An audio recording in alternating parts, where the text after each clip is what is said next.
itu ada realness atau kebenaran yang primordial.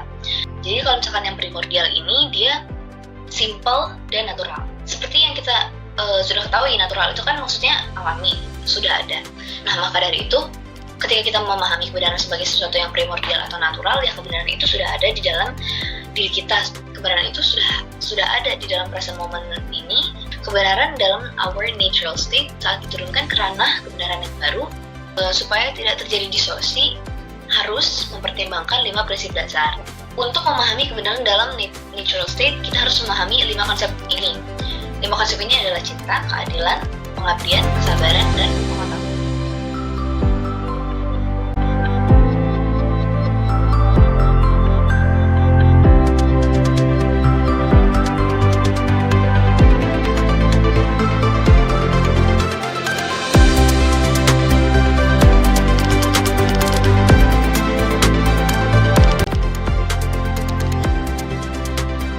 Sebab yang harus ditemukan ataupun dicari pada akhirnya adalah ya jati diri kita yang sebenarnya. Jika tidak, ya apabila yang kita cari itu sesuatu banyak ya, bukan dengan jati diri kita yang sebenarnya, maka pas kita dapat sesuatu itu, maka akan cenderung terasa hampa, akan cenderung terasa kosong. Karena kita mendapatkan sesuatu itu bukan dengan jati diri kita yang sebenarnya.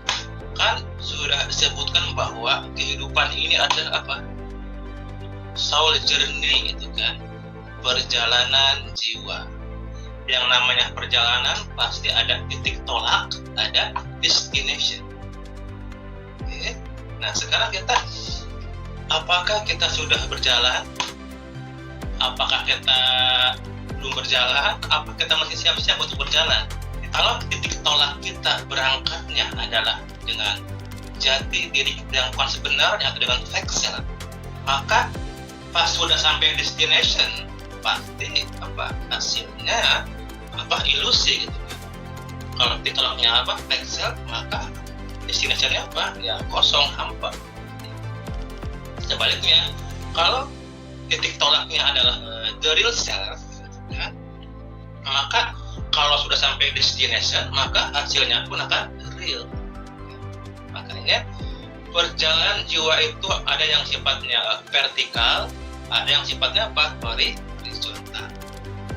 Oke, nah kalau kita berjalan dengan the real self kita, maka secara batin kita akan connect dengan Sang Kuasa, akan connect dengan Tuhan, akan connect dengan energi semesta. Makanya ada kepuasan batin kalau kita sudah sampai pada destination.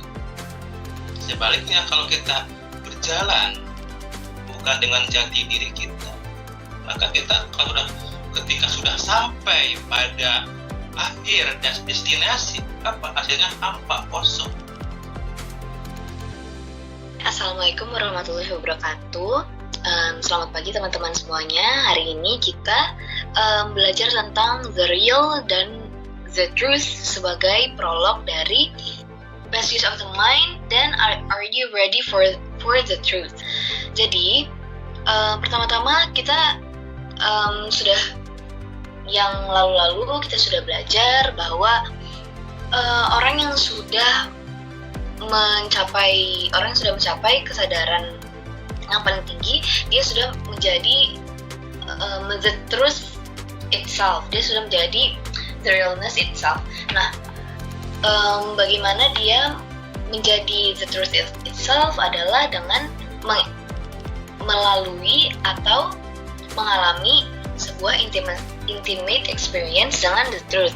Jadi dia sudah mengexperience langsung atau sudah mengalami langsung the truth tersebut, dan akhirnya dia menjadi kebenaran tersebut. Nah, orang yang masih memiliki konflik, orang yang masih belum menyadari the truth itu sendiri, dia biasanya memiliki konflik dengan diri sendiri. Nah, dari konflik dengan diri sendiri itu, dia memiliki konflik dengan dunia. Maka dari itu orang yang masih bermasalah dengan dirinya sendiri, masih memiliki sebuah pergulatan dalam dirinya, dia belum bisa melihat the truth utuh atau secara murni. Jadi masih dipengaruhi oleh masih dalam level psikologis.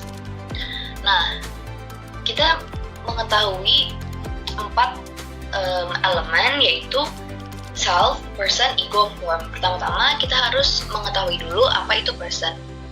Nah, person itu secara semiotika artinya adalah topeng. Yang seperti yang kita tahu dalam bidang psikologi itu kita mengetahui yang dinamakan oleh persona. Nah, persona ini merupakan sebuah topeng atau merupakan sebuah image yang ditampilkan seseorang pada saat dia di depan orang lain. Nah, image yang ditampilkan ini juga berbeda-beda tergantung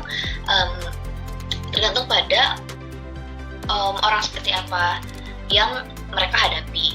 Nah, contohnya itu adalah ketika kita ingin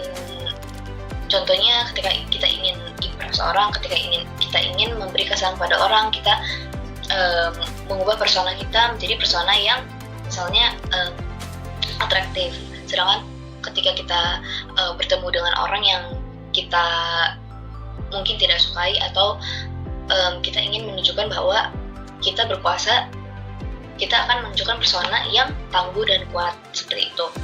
Nah, jadi self, person, ego, form ini ada step-stepnya. Yang pertama, pikiran itu mengidentifikasi pikiran yang masuk. Nah, lalu terbentuklah person tersebut atau persona tersebut. Nah, dalam persona tersebut kan ada ego. Nah, setelah itu terbentuklah form. Nah, seringkali pikiran yang masuk ini bukanlah pikiran yang membuat kita menjadi diri kita sejati. Jadi seringkali ada suatu program pikiran yang malah memanipulasi pikiran tersebut. Nah, padahal apa yang nyata atau real harus menjadi fondasi atau referensi untuk memahami atau memasuki dunia virtual. Nah, maka dari itu sangat penting untuk mengetahui jenis-jenis realness. Yang pertama itu ada realness atau kebenaran yang primordial. Lalu yang kedua ada kebenaran yang baru. Nah, jadi kalau misalkan yang primordial ini dia simple dan natural. Nah, apa yang dimaksud dengan simple dan natural ini? Jadi kebenaran yang simple dan natural adalah seperti yang kita sudah ketahui, natural itu kan maksudnya alami, sudah ada. Nah, maka dari itu ketika kita memahami kebenaran sebagai sesuatu yang primordial atau natural, ya kebenaran itu sudah ada di dalam diri kita. Kebenaran itu sudah ada di dalam present moment ini. Kebenaran itu sudah ada di sekitar kita. Jadi kita tidak perlu mencari-carinya lagi. Kebenaran dalam our natural state saat diturunkan ke ranah kebenaran yang baru, supaya tidak terjadi distorsi, harus mempertimbangkan 5 prinsip dasar. Nah, maksudnya gimana? Simpelnya itu untuk memahami kebenaran dalam natural state, kita harus memahami 5 konsep ini. 5 konsep ini adalah cinta, keadilan, pengabdian, kesabaran, dan pengetahuan. Dengan memahami secara penuh apa sih cinta itu, apa keadilan, apa pengabdian, kesabaran, dan pengetahuan, kita mengenali yang dinamakan oleh primordial realness atau truth. Jadi kebenaran yang seperti yang sudah kita bahas tadi, kebenaran yang ini kan natural, sudah ada. Maka dari itu sifat dari kebenaran ini itu a priori. A priori itu ya sudah ada, jadi dia exist di present moment ini. Kebenaran yang ditemukan pikiran, baik itu scientific atau program-program pikiran yang lain, itu akan selalu koresponden dengan realitas. Maka dari itu untuk memahami realitas, untuk memahami fenomena-fenomena yang terjadi di kehidupan ini, kita sangat penting untuk men-set suatu pikiran yang bisa memahami kebenaran tersebut. Bagaimana pikiran memahami kebenaran, sedangkan kebenaran itu lebih luas. Nah, maka dari itu sebetulnya kita tidak perlu melalui suatu proses memahami kebenaran, karena seperti yang sudah kita ketahui tadi, kebenaran itu sudah ada. Jadi kita tidak perlu mencoba untuk memahaminya. Kita tidak perlu mencoba untuk memproses semua itu, karena ya secara natural aja.